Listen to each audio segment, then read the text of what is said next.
I want the president to be reminded of what I said to him in the Oval Office 2 years ago. I said to him, I said, Mr. President, you can be the greatest president in the world if you went out there and not just represented and did good things for 35 or 40% of the people, but for all the people.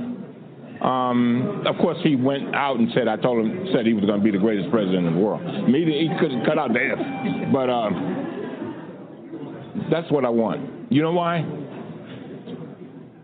You know, when I spent time in the hospital 6 months, you know, you get a chance to think about your life and your death. And you try to figure out what it is that you want the most. And I think most of us, we want to know that our children are going to be okay. We want to know that they are going to experience a democracy, that they're going to have an opportunity, and they're going to have a better opportunity than I had. And that's what I want him, when he goes out there and he does things, I want him to think about children. I want him to think about the children that he separated from their parents. I want him to think about the fact that we had children in cages. I want him to think about the education of children. I mean, in other words, the things that will, but more important than all of that, I want him to think about the democracy, a true democracy. Got to come.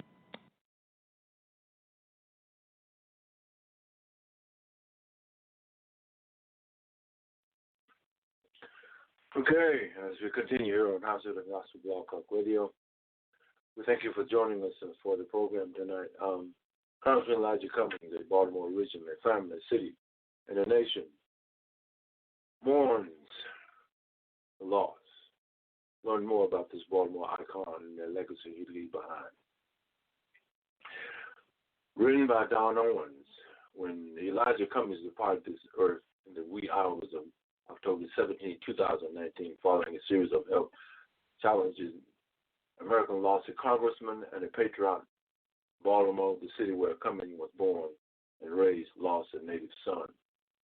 Elijah, as many friends and constituents simply called him, was the kind of elected official who could be seen pushing the cart down the aisles of a whole food market.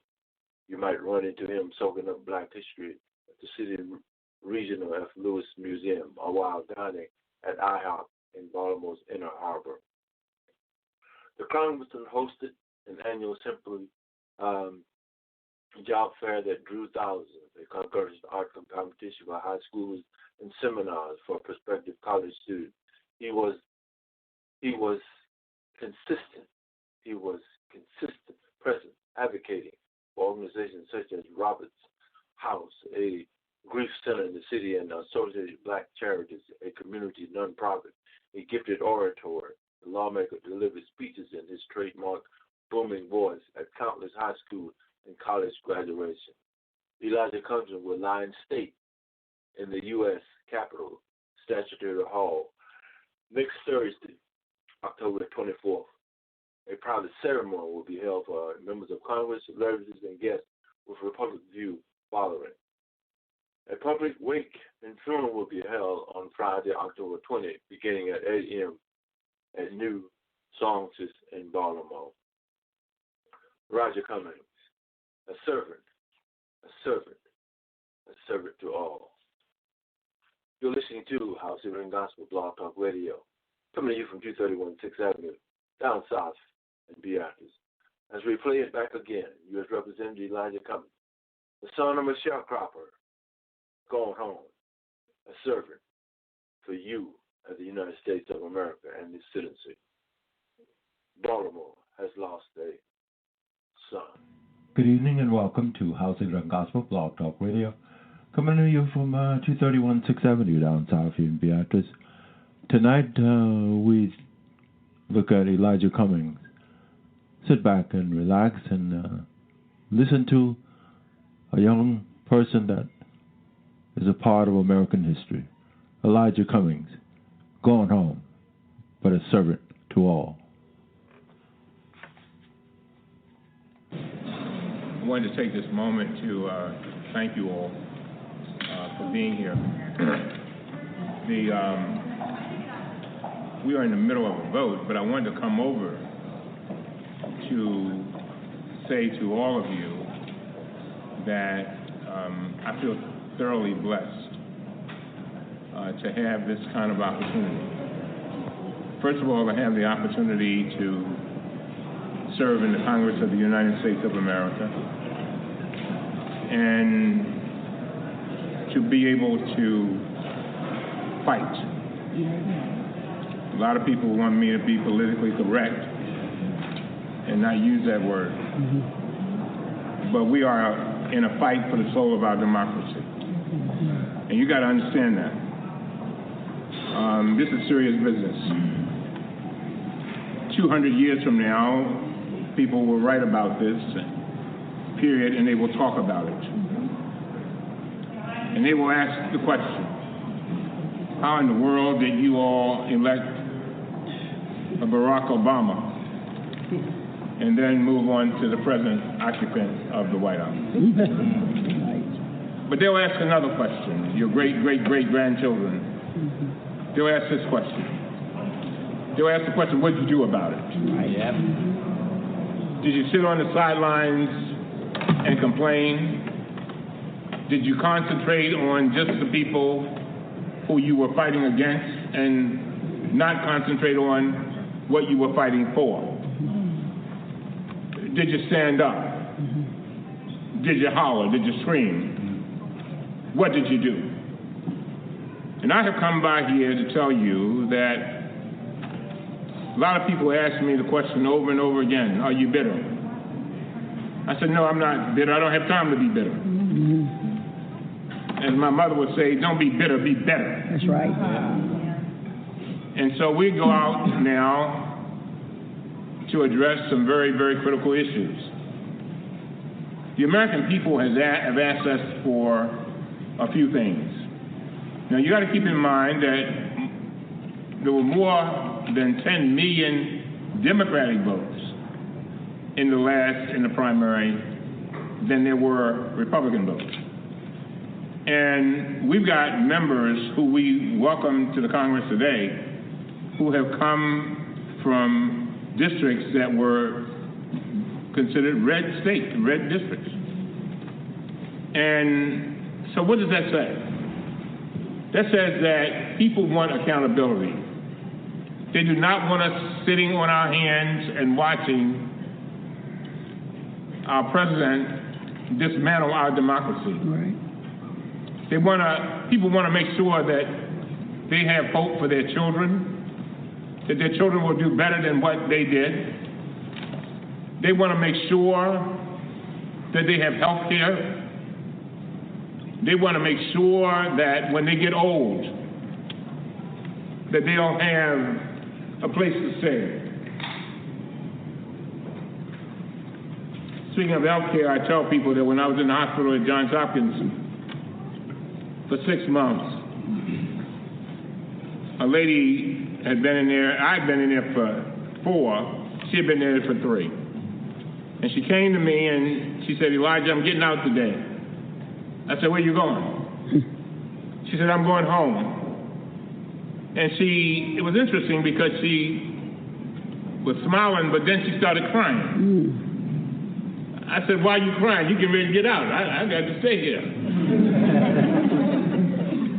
She said, well, when I came in, they had to give me the operation. So they had to give me the treatment. But now I can't afford the cure. In other words, she couldn't afford the medicine. Didn't have nobody to go home to. We are a country that is better than that. We're better than that.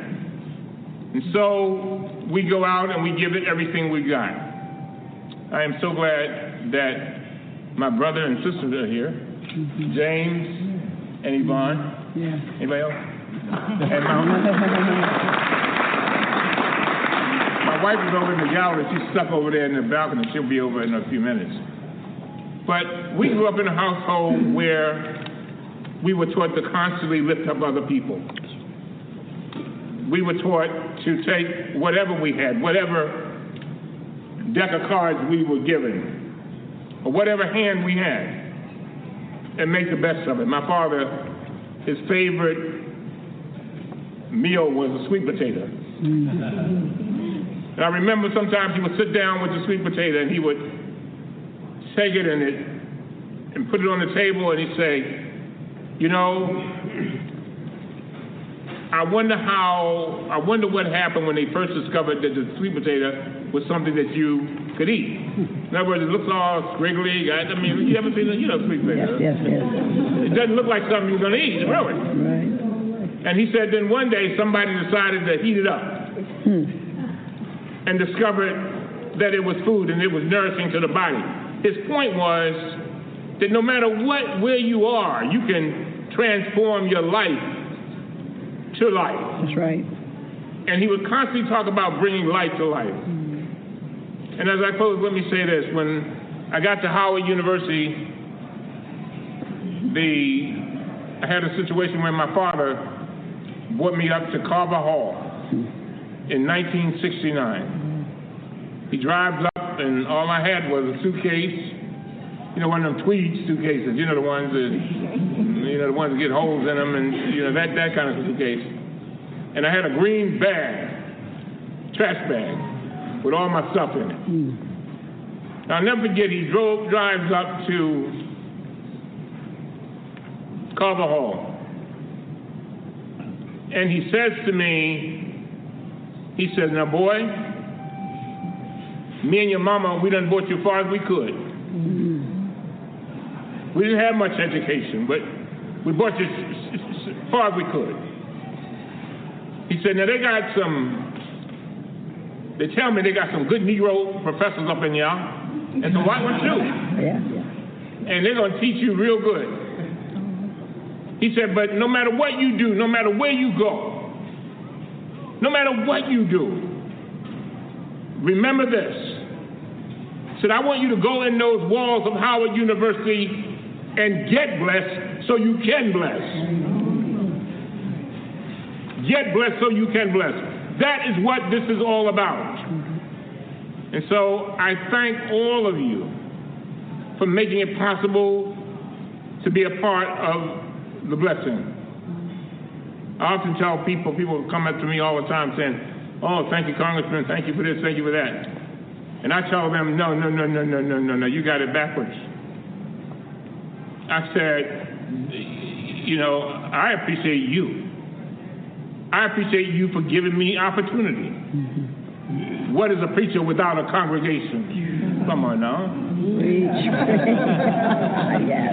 What's a teacher without a student? Right. In other words, I believe that part of my destiny and part of my purpose on earth, Hobbs, is to lift other people up. But if I don't have people to lift up, if I don't have people to stand up for, then I cannot feed my soul.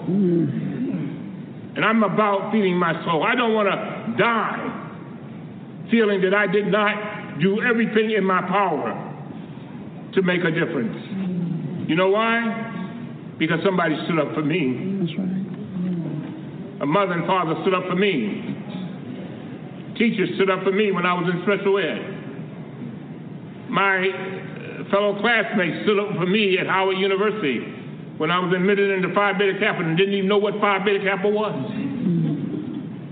Law professors stood up for me. The doctors at Hopkins, 27 different nationalities, stood up for me. Our diversity is not our problem. It is our promise. And so, again, I thank all of you for being here. I'm going to get me a Diet Coke.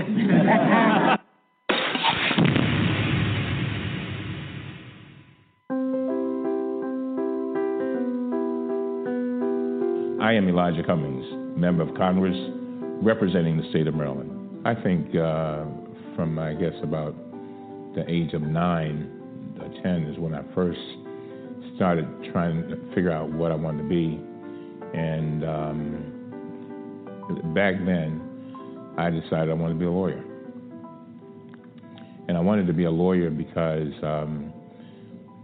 I had a good experience with a lawyer. When Nita Jackson Mitchell, who was the wife of the 131st Senator Clarence Mitchell, came to South Baltimore with her sons,